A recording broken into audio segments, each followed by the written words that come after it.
come the boss lady, the Kelly Holland Show. Watch out, let's go. Here come the boss lady, the Kelly Holland Show.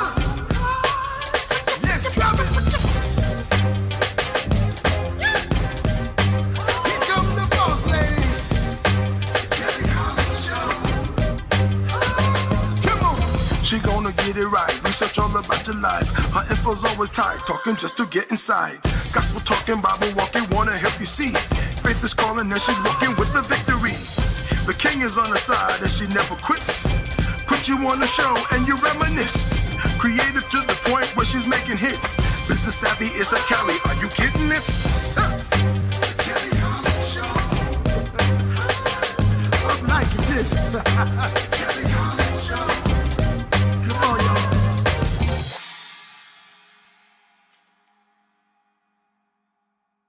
Okay, thank you, everybody. This is the Kelly Holland Show. Can you believe I have my own show? I'm so excited. And today we are interviewing the author of Osoria, the Honduran American, the very beautiful Christine Osoria. Thank you for joining us today. Thank you so much for having me today, Kelly. You are very, very welcome. Let us know, how did you come up with this book? And is this your very first? Yes, it's my first book. It's my first children's book, and it's not gonna be my last. I came up with this book, honestly. I'm a mom of 3. Mm-hmm. I am Honduran American. My parents migrated from Honduras here over 30 years ago. And I grew up in the Bronx. I grew up in the Bronx, New York. I'm a New Yorker.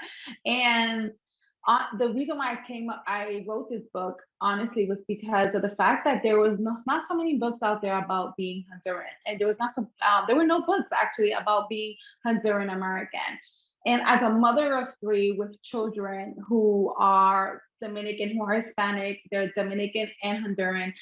So many kids, when they ask my children like where you're from, everyone knows Dominican Republic, but when it comes to Honduras, no one knows exactly where it is. And I remember one day my children coming home, my children coming home one day and telling me, Mom, like there's, every time I let people know where I'm from, where my parents are from, they immediately know where Dominican Republic is, but they don't know where Honduras is. Like, why is that?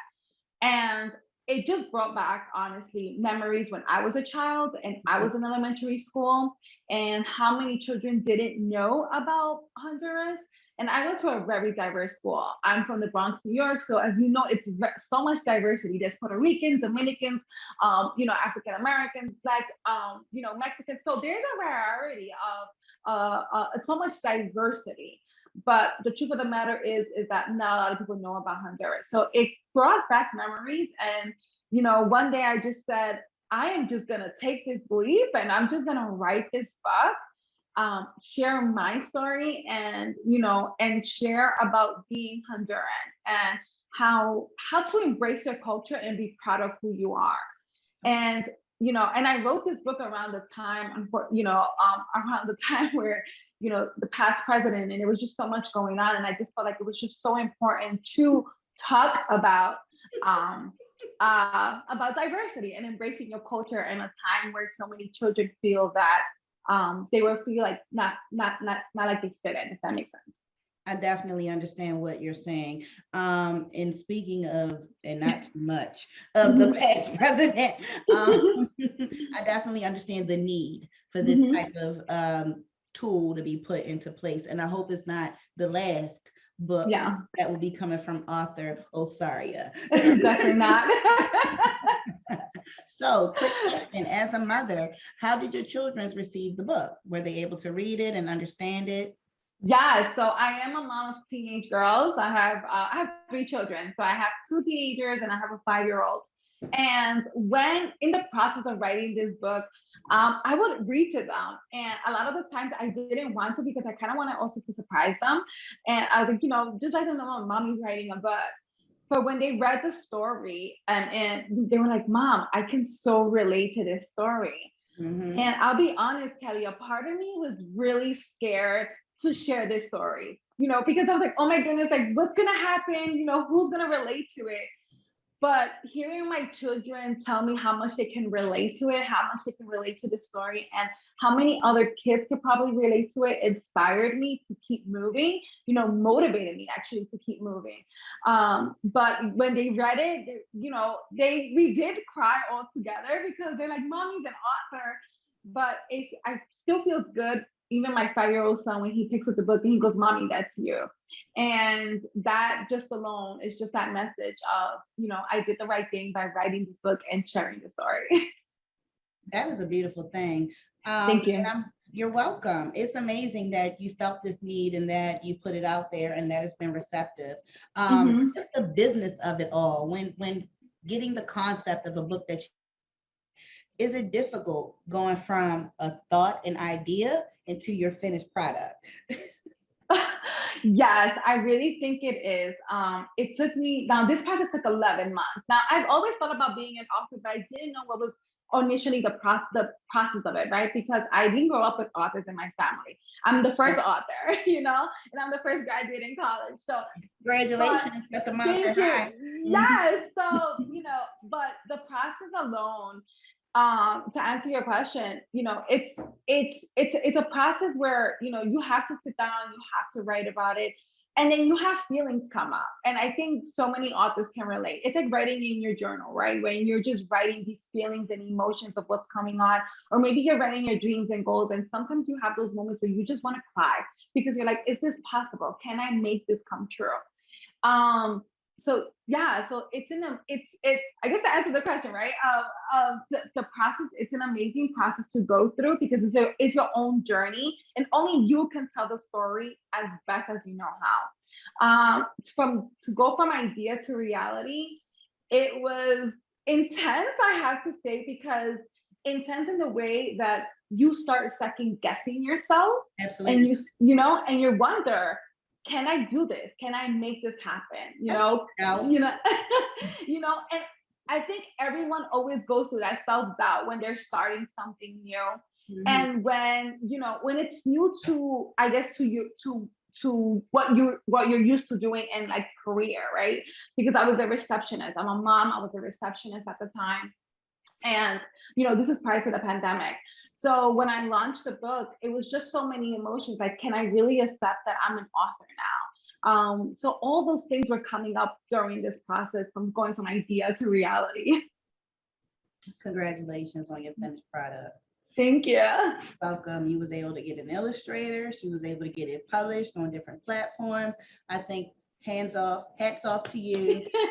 Thank you. Yes, and you should definitely be celebrated. Audience, thank you so much for tuning in. This is not an easy task, okay? Being a business person, being an author, you have to be both talent and management. It's not easy to come up with an idea and actually bring it to fruition. Those are goals that we set for ourselves and for others, and then we check them off and we feel that sense of achievement. So it's important, whether it is write a book or clean your room or, or eat plant-based for a week, whatever it is that's your goal, it is absolutely obtainable. So I think this is just a very good example of another person saying, I'm going to knock this out the park. My better example, I'm able to do better. What do you do with your availability and, when you're not so busy wearing all of your hats? Oh yeah, I tell everyone, I'm a mom, motivational speaker, author and business coach, but at the flip side of it, I would love to run and eat pizza. Now, the days when I'm not working, I enjoy the time with my family. And I think now more than ever, as I see my kids growing up and they're becoming teenagers, and soon, they're going to be going on their own. It's been so important for me, and not even during this pandemic, how important it is to have that quality family time, how important it is to just spend time with my family, right? Because I think we're so busy with work and trying to make ends meet, right? That we forget about family time. So in the days when I'm not working, I am either running. You can find me running. I'm actually in the process of training for my 5th marathon. I've been enjoying time with friends. That's been really important for me lately. Spending at least once or twice a month with friends, hanging out with them, and my family, my mom, my dad, and yeah, just spending time with their family and friends. Also reading. So you stimulate my mind also, people, but good social Yeah. time is definitely needed. I meet a lot of adults that say, I don't have any friends. And it's not the end of the world, but Yeah. I've grown to know, as one of those former folks, that friends are necessary. Yeah. And it's a great thing when you have that support system. It's an even greater thing when you're like me. I used to hide out in my cave, my room in the dark with Netflix. And so I get it. okay. And now that we're in better days, it wasn't just my friends that pulled me out, but I did find it healthier when I could have those social experiences. And so when I try to reach out to clients, I'm sorry, I say reach out to clients. What I should have said was I also speak. I also life coach. So when I do reach out to clients, I want to make sure, hey, did you get out? Did you enjoy the fresh air? Did you come out of your house? Did you come out of that cloudy space? Yes. It's not just home, it's a comfort zone. So did you get out there and experience a new day? Did you just enjoy the weather or how beautiful the clouds look or the nature? Or did you go downtown and have yourself a ball? Did you go people watching? Did you do anything? And you have to, and for someone, right? Because I'll be honest, I struggled too for a really long time to find people who enjoy the same things as I did. Well, and that's your hobbies. You try to exactly. Everybody likes the same thing you like. They all there with you. Exactly. So it's like what you said, like find a hobby, like, think of 3 things that you love to do, right? Whether it's running, whether it's reading, whether it's, whatever it is, maybe it's dancing, right? And now things are opening up.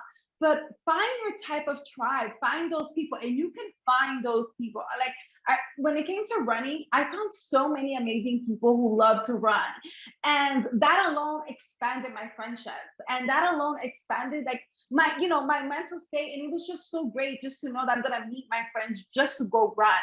And if you're someone that's like having that difficulty, really ask yourself, like, what are the 3 things that I love to do, and give it a try, because you never know who you're gonna meet.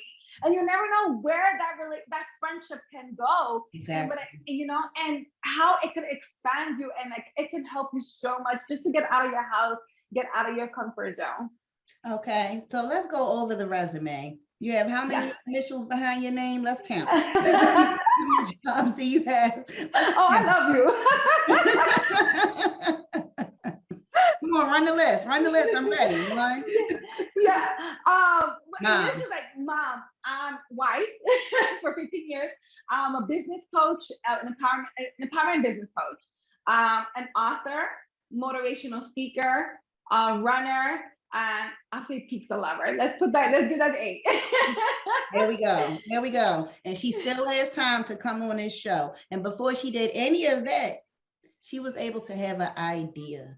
Yeah. And she was able to manifest that into greater. I bet when you had these ideas, you had no resources, no money, no wherewithal. Exactly. But it's still done.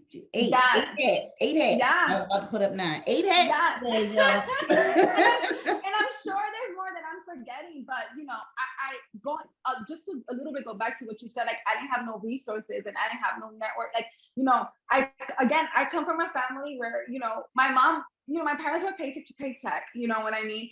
But I've had to find that way. And I had this idea, and I said, I'm going to make it come true. I have no idea how I'm going to figure it out, but I'm going to figure it out.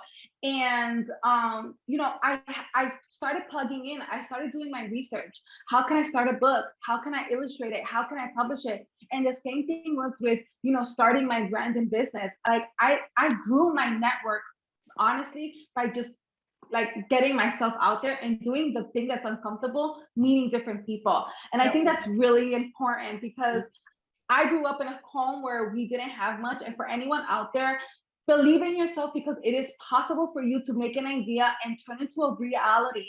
And you just never know what can happen, what is possible for you. I do have to say that. I agree with you 1000%. Every hat that I wear, it came from a conversation from above. Lord God, I have no idea how I'm going to make money for these kids. I have no idea how I'm going to just get off my butt. I have no idea. I was an office working person and I prayed for that job. So, you know, I am so with you on that. Okay, I prayed. I've been there. I've been there. You know. And as soon as that job was gone, and you thought this is the end of the world, and it was only the beginning. Yes.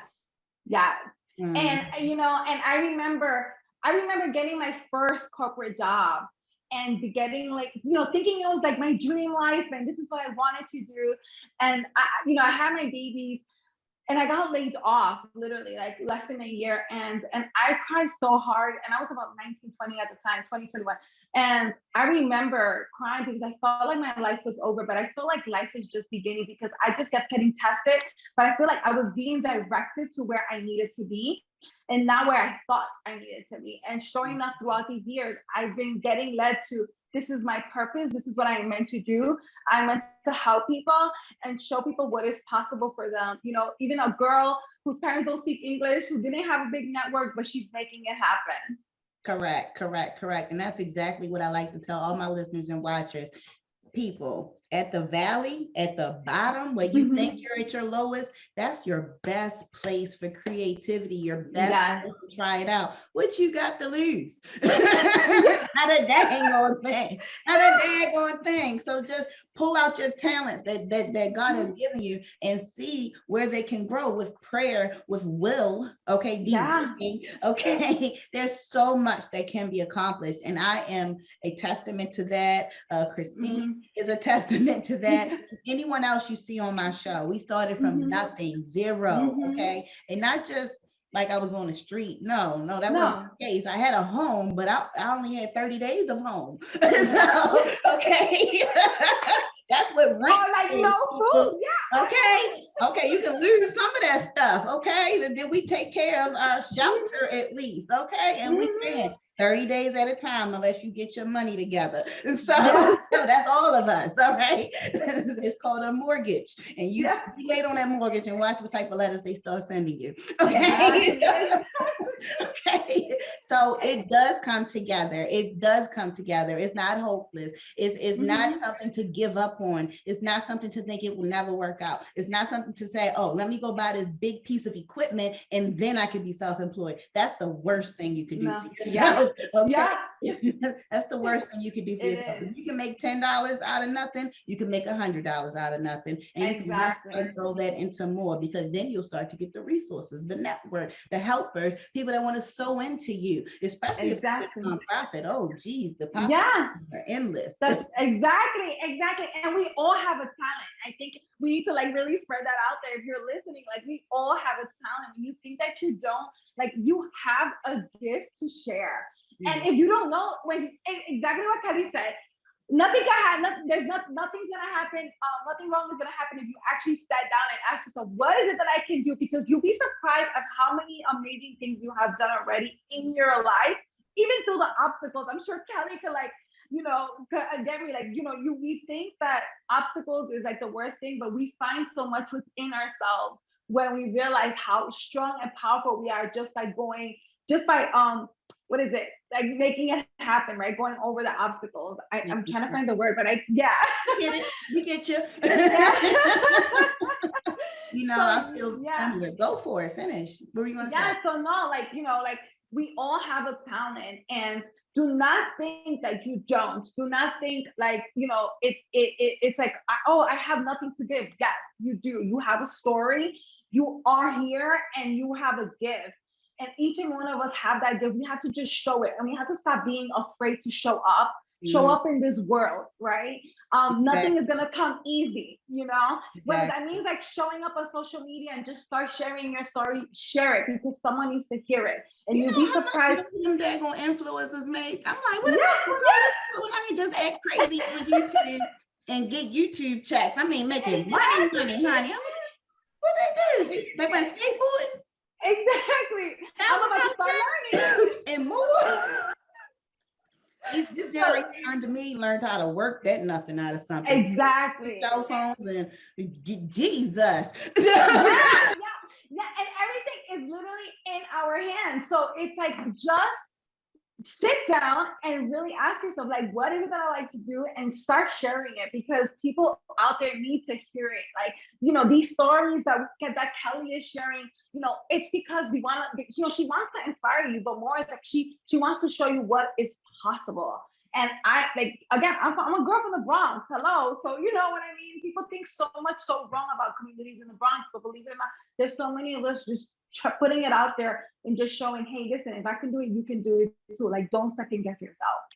Okay, I'm right there with you, especially when I come up there and I hang out on Grand Concourse with my baby girl. Oh my God, when you come, you need to let me know. I've had a friend, we've been friends since I was 16 years old. She lives in the Bronx. That's really? Mm-hmm. That's awesome. When you definitely come, you have to let me know. Oh, I'm reaching out to all my guests. Hi, hello, hey, how you doing? Hi, I'm here. I'll be waiting. Where's the food? I want all the food. Definitely. Oh yeah. I eat seafood all day long in Maryland. So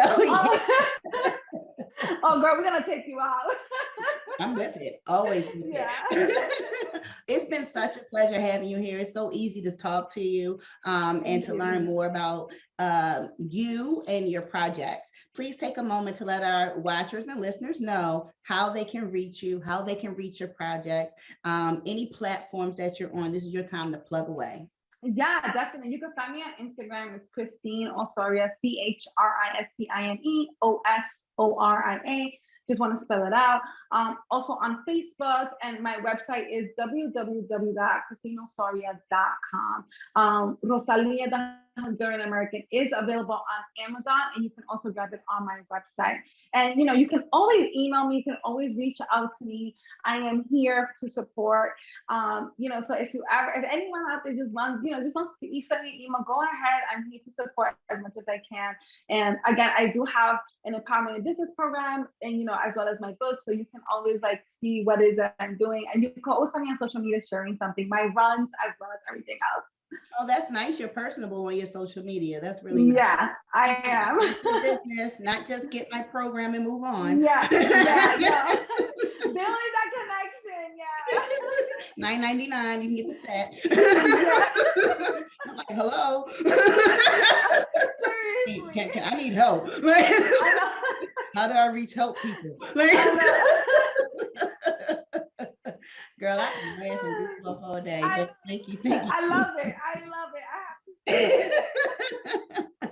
When things clear out, we would like to bring you in for the studio, so you can. By then, I hope you have another book out that you want to promote. Definitely. But you know, due to COVID, we want to keep everybody socially distanced and safe. If regulations are lifting. But we would love to invite you back. It's been such a pleasure to have you here. Thank you so much for joining us, Christine. Thank you so much again, and I truly appreciate for being here. You are very welcome. And thank you everyone for joining us today. It is a blessing to have you here with us. And I want you to tune in each night that we air. Never forget to tap